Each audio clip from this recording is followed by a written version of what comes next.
جس کا ٹیکس بنتا ہے. کچھ لوگ یہاں پر ہیلا کیا کر رہے ہیں, وہ کہہ رہے ہیں کہ اگر ٹیکس ہمیں دینا ہے, وہاں سے ہمارے مال کا سود بھی آیا اور انہوں نے ٹیکس بھی کاٹا, اب جیسے دیا ویسے واپس لیا, گو کہ وہ رأس المال جو اصل مال ہے اس سے ٹیکس ادا نہیں کرتا ہے, بلکہ جو سود کا مال ہے اسی سے ٹیکس وہ ادا کرتا ہے. تو یہ بھی ایک ہیلا ہے. اصل مومن کیا ہے, اصل ایمان کیا ہے؟ راس المال, جو اصل مال ہوگا انسان کا اس سے وہ ٹیکس ادا کرے اور سود کو چھوڑ لے. یہ مومن کی نشانی ہے, یہ مومن کی نشانی. لِأَنَّنَا نَعْلَمُ أَنَّ فِي الرِّبَا كَسْبًا مُتَيَقِّنًا, یہ بھی انسان یقینی طور پر جانتا ہے, اس بات کا علم رکھتا ہے کہ سود میں کمائی ہے, یقینی کمائی ہے. کیوں؟ زیادتی جو مزید پیسہ مل رہا ہے یقینی طور پر. وَلَيْسَ فِيهِ أَيُّ مُخَاطِرٍ, اس میں کسی قسم کا خطرہ. یہ کون کہتا ہے؟ جو غیر مومن ہوگا, ہاں, ہیلا کرنے والا, بہانہ کرنے والا کہتا ہے کہ اس میں کسب ہے, اس میں کیا ہے, اس میں اکتساب ہے, اس میں بڑھوتری ہو رہی ہے, کمائی ہو رہی ہے. وَلَيْسَ فِيهَا أَيُّ مُخَاطِرٍ, اور اس میں کسی قسم کا خطرہ نہیں ہے. لَكِنَّهُ فِي الْحَقِيقَةِ كَسْبٌ لِشَخْصٍ وَظُلْمٌ لِلْآخِرِ, حقیقت میں ایک شخص کی یہ کمائی ہے اور دوسرے شخص کے لیے کیا ہے؟ یہ ظلم ہے. اب دیکھیں قیامت کے دن جو سود خور کو عذاب ہوگا, میں اشارہ کروں گا, وہ کیوں خون کے ایک تالاب میں ہی اس کا وہ عذاب ہوگا. ایک خون کے تالاب میں اس سے ڈالا جائے گا اور 4 کونے پر 4 فرشتے ہوں گے, ہر ایک کے فرشتے کے ہاتھ میں ایک پتھر ہوگا, جو ہی نکلنے کی کوشش کرے گا جس کونے سے وہ اس میں. کیوں؟ اس کو کہتے ہیں, قاعدہ ہے شریعت کا, الجزاء بجنس العمل, جس قسم کی اس کی جزا ہوگی دنیا میں, جیسے وہ کر رہا تھا, لوگوں کا مال لے رہا تھا, لوگوں کو سود پر پیسہ دے رہا تھا, اب یہ کیا ہے؟ یہ لوگوں کا خون اور پسینہ تھا. اب قیامت کے دن اس سے کہا جائے گا تو دنیا کے اندر خون کا پیاسا تھا, آج جتنا ہو سکے اتنا خون پی لے اس تالاب کے اندر. لہذا اس کو تالاب سے باہر نکلنے کی, خون کا جو تالاب ہوگا اس سے باہر نکلنے کی اجازت نہیں ہوگی. جو ہی کوشش کرے گا فرشتہ اس سے پتھر مارے گا. تو یہ ہے الجزاء بجنس العمل. تو کسب لشخص, ایک شخص اس میں ظاہر میں کماتا ہے, وظلم للآخر, اور دوسرے پر کیا ہوتا ہے؟ ظلم ہوتا ہے. کیونکہ اگر میں نے 10,000 دیے, آپ تقاضا کریں گے 20,000 واپس دو, یہ مجھ پر ظلم ہوگا نا, زیادتی ہوگی نا. تو ایک شخص کما رہا ہے, دوسرے شخص پر کیا ہو رہا ہے؟ ظلم ہو رہا ہے. وَلِهَذَا قَالَ اللَّهُ تَعَالَى وَإِن تُبْتُمْ, اگر تم نے توبہ کیا, فَلَكُمْ رُؤُوسُ أَمْوَالِكُمْ, تمہارا جو اصل مال ہے وہی ہے, لا تظلمون, تم سوچ رہے ہوگے کہ اللہ رب العالمین نے ہم پر ظلم کیا. نہیں, بلکہ شریعت چاہتی ہے نہ ظلم کیا جائے, نہ کوئی ظلم کرنا چاہے. لا تظلمون ولا تظلمون, قاعدہ کلیہ, اس میں راحت ہے انسان کے لیے. اصل مال جو جس کا حق وہ رکھتا ہے وہ اس کا اصل ہے. ظلم و زیادتی سے شریعت بچانا چاہتا ہے. اور تیسرا پوائنٹ ہے ہمارے پاس, تلقی اقدار اللہ تعالی بالرضا والصبر. تیسرا معاملہ کہ قضا والقدر کا معاملہ بڑا نازک معاملہ ہے. قضا اور قدر, تقدیر پر ایمان لانا. جس طریقے سے تلقی اقدار اللہ تعالی, اللہ تعالیٰ کی قضا اور قدر کو, جو اللہ رب العالمین نے جس شخص کے مقدر میں جو کچھ رکھا ہے اس سے تسلیم کرنا, چاہے خوشی ہو, چاہے غمی ہو, چاہے مالداری ہو, چاہے فقر پن ہو, چاہے کوئی بھی حالت ہو, جو کچھ یہ اللہ رب العالمین.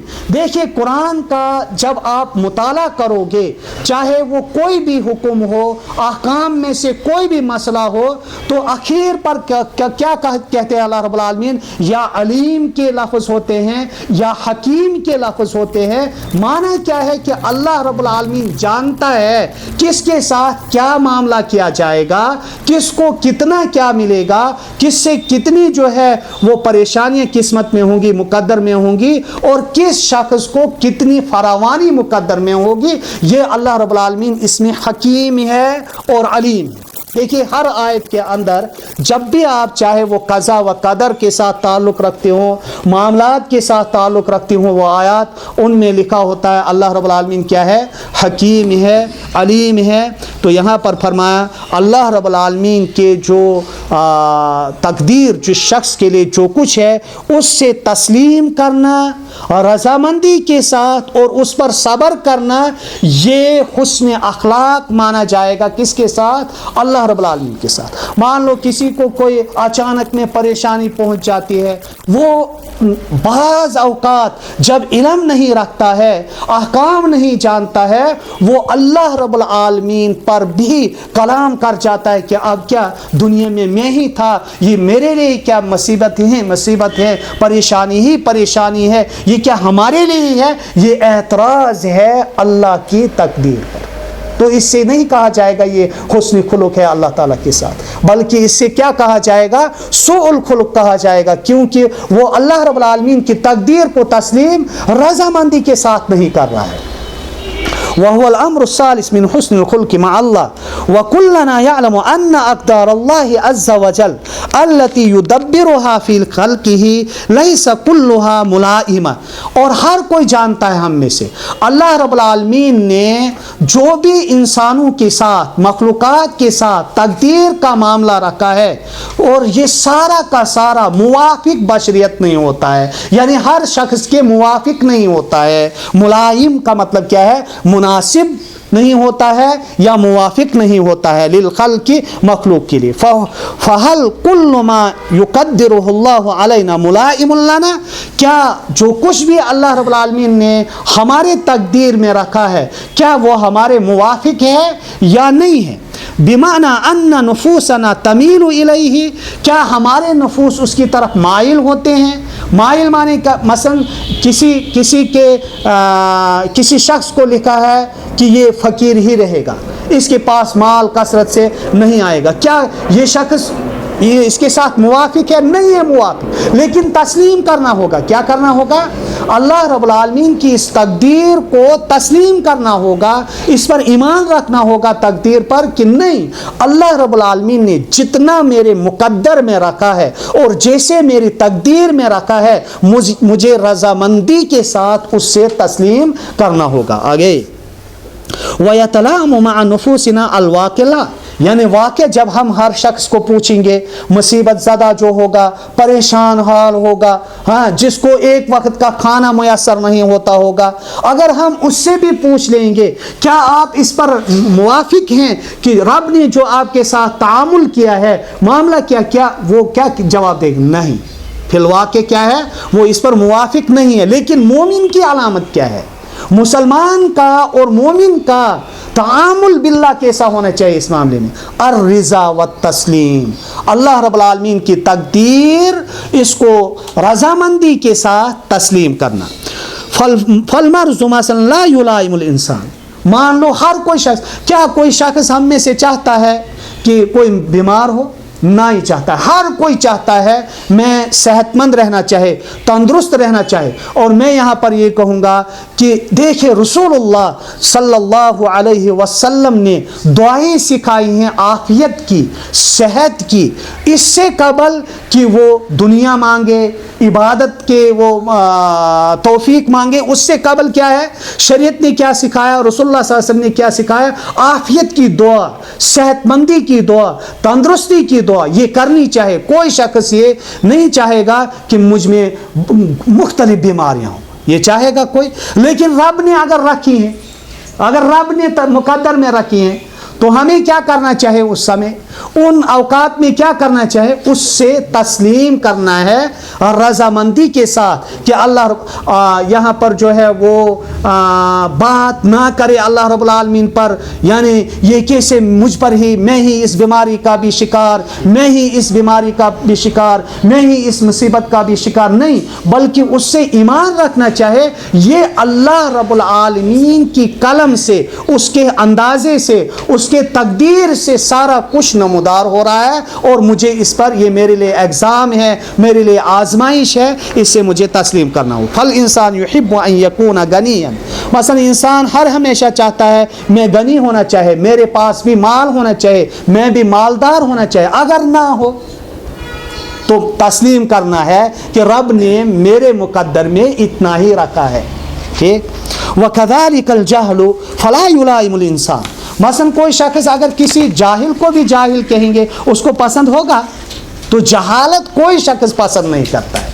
اگر کوئی فی الواقع جاہل ہے، اسے اپنے وصف سے ہی پکارا جائے، لیکن وہ بھی اس سے تسلیم کرنے کے لیے تیار نہیں ہوگا۔ فَالْإِنسَانُ يُحِبُّ أَن يَكُونَ عَالِمًا، انسان یہ پسند کرتا ہے میں دنیا میں زندگی گزاروں، وہ علم کے بل بوتے پر زندگی گزاروں، میرے پاس نالج ہونی چاہے، میرے پاس علم ہونا چاہے، لیکن اقدار اللہ عز وجل بحکمتہ تتنوع، لیکن اللہ رب العالمین کی جو حکمت ہے وہ متنوع ہوتی ہے، اللہ رب العالمین کی جو تقدیر ہے وہ متنوع ہوتی۔ اگر سارے کے سارے غنی ہی غنی ہوتے، سارے کے سارے رئیس ہی رئیس ہوتے، تو ہمارے لیے یہ ٹاٹ کون بچھاتا، یہ کام کون کرتا، اور چیزیں کون کرتا، گاڑی کون چلاتا، گاڑی صاف کرنے والا کون ہوتا، روڈ کی صفائی کون کرنے والا ہوتا ہے، واش روموں کی صفائی کون کرنے والا ہوتا ہے، تو دنیا بھی نہیں چل پڑتی اگر سارے کے سارے دنیا کو اللہ رب العالمین نے دنیا میں نظام قائم کرنا ہے، یہاں امیروں کی بھی ضرورت ہے، یہاں غریبوں کی بھی ضرورت ہے، یہاں جاہلوں کی بھی ضرورت ہے بیچ میں، کیوں نہیں؟ اگر جاہل نہ ہوں گے جس سے سارے کے سارے علم ہی رکھ رہے ہوں گے، پڑھانے والے کہاں جائیں گے، وہ کس سے پڑھائیں گے؟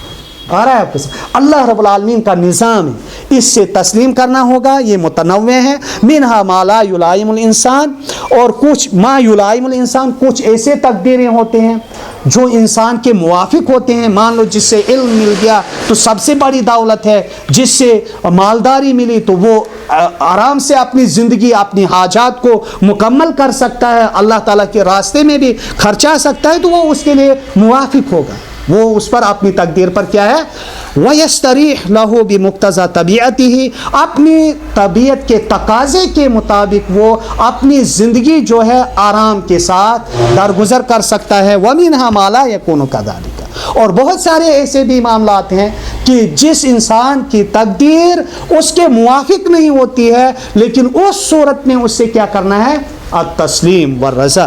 فما ہوا حسن الخلق مع اللہ عز وجل نحو اقداری۔ اب یہاں پر سوال ہے کہ اب سوال بنتا ہے کہ ایسی صورت میں ایک انسان تقدیر کے معاملے میں حسن خلق کیسا ہونا چاہے اللہ رب العالمین کے ساتھ؟ حسن الخلق مع اللہ نحو اقداری ان ترضى بما قدر اللہ لک، بس یہ قاعدہ کلیہ ہے کہ آپ ہر چیز جو کچھ بھی اللہ رب العالمین نے آپ کے مقدر میں رکھی ہے اس سے تسلیم کرنا رضامندی کے ساتھ، وَأَن تَطْمَئِنَّ إِلَيْهِ، اور آپ اس میں مطمئن ہونے چاہے، وَأَن تَعْلَمَ أَنَّهُ سُبْحَانَهُ وَتَعَالَى مَا قَدَّرَهُ إِلَّا لِحِكْمَتِ، اور اس چیز پر علم ہونا چاہے، یقین ہونا چاہے، اعتقاد ہونا چاہے کہ اللہ رب العالمین نے جو میری تقدیر میرے لیے لکھی ہے، میرے لیے بنائی ہے، یہ حکمت اور مقصد کے خلاف نہیں ہے، بلکہ یہ حکمت کے تحت ہے اور یہ مقصد کے تحت ہے۔ وغایت محمودہ یستحق علیہ الحمد والشکر، تو مومن عجبا لامر المؤمن، عجبا لامر المؤمن، مومن کا معاملہ ہی تعجب خیز معاملہ ہے۔ اذا اوتی شکر، جب اس سے دیا جائے گا تو شکر کرتا ہے، وَإِذَا ابْتُلِيَ اور جب اس سے آزمایا جاتا ہے صبر، وَإِذَا أَذْنَبَ اگر اب اس نے گناہ کیا استغفر وہ خاموش نہیں بیٹھتا ہے کہ دوسرا گناہ کروں تیسرا گناہ کروں، بلکہ وہ کیا ہے استغفار کرتا ہے۔ تو یہ مومن کا معاملہ ہونا چاہیے، عاجبا لأمر المؤمن۔ وعلى هذا فإن حسن الخلق مع الله نحو أقداره هو أن يرضى الإنسان ويستسلم ويطمئن، اس سے تسلیم کرے مطمئن ہو جائے۔ ولهذا امتحد اللہ الصابرین، اسی لیے اللہ رب العالمین نے صبر کرنے والوں کی تعریف بیان کی ہے، مدح بیان کی ہے۔ کیا فرمایا؟ فقال وبشر الصابرین، صبر کرنے والوں کو بشارت۔ دوسری آیت میں اللہ رب العالمین نے فرمایا کہ جو صابرین ہیں انہیں اجر دیا جائے گا بغیر حساب، بغیر حساب کے صابرین کو اجر دیا جائے گا۔ ایک معاملہ ہے یہ صبر کا جس میں بغیر تحدید کے اللہ رب العالمین جتنا دے بغیر حساب کے اس کو جزا دے سکتا ہے۔ قرآن کریم کی آیت میں یہ ہے، الذین اذا اصابتہم مصیبہ، جب مومن کو مصیبت آتی ہے، مصیبت میں شکار ہو جاتا ہے، قالوا وہ کیا فرماتے؟ جزا فضا نہیں کرتے، واویلا نہیں کرتے، اللہ رب العالمین پر باتیں نہیں بہانتے، بلکہ کیا کہتے ہیں؟ قالوا انا للہ و انا الیہ راجعون، ہم سارے کے سارے ہم سب کو اللہ کی طرف پلٹ کر جانا ہے اور اسی کی طرف رجوع کرنا ہے، اور ہم سب اللہ تعالیٰ کے لیے ہیں، اللہ رب العالمین کی مخلوق ہیں، جس طریقے سے وہ چاہے گا اس طریقے سے ہمارے ساتھ تعامل کر سکتا ہے۔ تو یہ تقدیر کا معاملہ ہے۔ اور تیسرا معاملہ ہمارے پاس کیا ہے؟ یہاں تک اللہ رب العالمین کے ساتھ کیسے انسان جو ہے حسن اخلاق کا مظاہرہ کرے گا، یہاں تک آپ یہ سن رہے تھے۔ اور اس کے بعد جو ہے دوسرا جز اخلاق کا دوسرا جز جو ہے الثانی حسن الخلق فی معاملۃ الخلق، مخلوقات کے ساتھ انسان کا تعامل کیسے ہونا چاہے، من حیث الاخلاق، اخلاق کے اعتبار سے مخلوقات کے ساتھ انسان کا رویہ کیا ہونا چاہے، اس کا سلوک کیا ہونا چاہے، اس کا اخلاق کیسا ہونا چاہے۔ اما حسن الخلق مع المخلوق، اب مخلوقات انسانیت کے ساتھ حسن اخلاق جو ہے کسے کہیں گے؟ بے شمار علماء نے اس کی تفسیر بیان کی ہے، بے شمار علماء نے حسن اخلاق کی تفسیر بیان کی ہے، تعریف بیان کی ہے، معنی بیان کیا ہے، مقصد بیان کیا ہے۔ تمام کا مرجع اس بات کی طرف ہے جو تعریف حسن بصری رحمہ اللہ نے بیان کی ہے، بِأَنَّهُ کَفُّ الْأَذَى، حسن اخلاق مع المخلوق، انسانیت کے ساتھ مخلوق کے ساتھ، چاہے وہ انسان ہو یا غیر انسان ہو، ان کا تعامل کیسے ہونا چاہے۔ تو حسن بصری رحمہ اللہ نے اس کی تعریف بیان کی، بِأَنَّهُ کَفُّ الْأَذَى، کف الأذى کس کو کہتے ہیں؟ کہ تکلیف دینے سے اپنے ہاتھ کو بھی اپنی زبان کو بھی روک لینا، اس سے کف کہتے ہیں، روک لینا، کف الأذى۔ اب اذیت کی جتنی بھی صورتیں ہیں، جتنی بھی شکلیں ہیں، چاہے ان کا تعلق زبان سے ہو، چاہے ان کا تعلق ہاتھ سے ہو، یا چاہے ان کا تعلق آنکھ سے ہو، کان سے ہو۔ آپ کہیں گے آنکھ سے اور کان سے کیسے کہا؟ مان لو اگر دو آدمی بیٹھے ہیں، تیسرا شخص آیا، اس نے اگر آنکھ سے اشارہ کیا، بتاؤ کیا اس تیسرے بندے کو تکلیف ہوگی یا نہیں ہوگی؟ لو مازہ، ہاں، آنکھ سے اشارہ کرنا، یہ کیا ہے؟ جو شخص اگر دیکھ لیا وہ کہے گا کیا پتہ کیا انہوں نے چاہا میرے بارے میں، اس لیے آنکھ سے اشارہ کیا۔ تو اس لیے اذیت کے جتنے بھی طرق ہیں، جتنے بھی وسائل ہیں، مان لو میں صورتیں، موٹی موٹی صورتیں جو جس سے انسان کو تکلیف ہوتی ہے، اور ایسی تکلیف ہوتی ہے کہ انسان اس سے متنفر ہو جاتا ہے، اگر کف الاعضاء پر عمل نہ کیا جائے، مان لو استہزاء، کسی کا مذاق اڑانا، سخریہ اور کسی کا مذاق، وتنابز بالالقاب، برے القاب سے پکارنا، اور انصاب، نسب میں طعن کرنا، فلانی اس نسب سے ہے، فلانی اس نسب سے ہے، فلاں شخص اس نسب سے ہے۔ بھائی سارے انصاب کس نے بنائے ہیں؟ رب العالمین نے بنائے۔ گو کہ یہاں پر جو نسب میں طعن کرتا ہے اگر وہ بات سنے گا اس کو تکلیف ہوگی کہ نہیں ہوگی؟ ضرور تکلیف ہوگی۔ اور اسی طریقے سے تجسس کرنا، عیوب کو ٹٹولنا، اور دو شخص جب باتیں کر رہے ہوں یا تین شخص ملے ہوں جب، اور دو شخص علیحدہ بات کریں، ہاں، اس تیسرے کو جو ہے کہیں تھوڑا ہٹ لے، اسے سرگوشی کہتے ہیں، سرگوشی جس سے کہا جاتا ہے۔ سرگوشی کرنا اس سے بھی اذیت پہنچتا ہے۔ امام مسلم رحمہ اللہ نے ایک حدیث لائی اس ضمن میں، اذا کنتم ثلاثۃ، جب تم تین آدمی ہوں گے، فلا یتناجا اثنین دون صاحبہما، بھائی دو آپس میں سرگوشی کرنے مت لگ جاؤ تیسرے کو چھوڑ کر۔ ٹائم ہو گیا، تو اللہ رب العالمین سے دعا کریں انشاءاللہ یہ ہم دوبارہ پڑھیں گے، حسن الخلق فی معاملۃ الخلق انشاءاللہ دوسرے درس میں۔ تو رب العالمین ہمیں ان نصوص پر عمل پیرا ہونے کی توفیق عطا کرے۔ وما علینا الا البلاغ۔